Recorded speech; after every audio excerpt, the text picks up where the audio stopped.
بسم اللہ الرحمن الرحیم۔ شروع اللہ کے نام سے جو بڑا مہربان نہایت رحم کرنے والا ہے۔ رسول اللہ صلی اللہ علیہ وآلہ وسلم نے فرمایا، اللہ اس شخص کی عمر میں اضافہ کرتا ہے جو اپنے والدین کی خدمت کرتا ہے اور ان کو خوش رکھتا ہے۔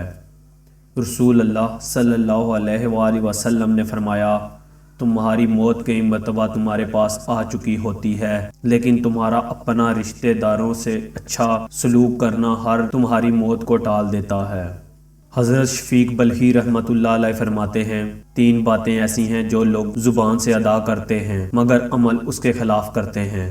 نمبر 1، خود کو اللہ کا بندہ کہتے ہیں مگر کام آزاد کی حیثیت سے کرتے ہیں۔ نمبر 2، کہتے ہیں روزی کا کفیل اللہ ہے لیکن روزی کی فکر میں غرق رہتے ہیں۔ نمبر 3، کہتے ہیں موت اٹل ہے، اسے کوئی ٹال نہیں سکتا مگر عمل ایسے کرتے ہیں جیسے کبھی موت آنی ہی نہیں۔ اگر آپ ہمارے چینل پر پہلی بار آئے ہیں تو ہمارے چینل کو سبسکرائب کر لیں اور بیل کے بٹن کو ضرور دبا لیجئے گا تاکہ جب بھی ہم ویڈیو اپلوڈ کریں تو اس کا نوٹیفیکیشن سب سے پہلے آپ کو ملے۔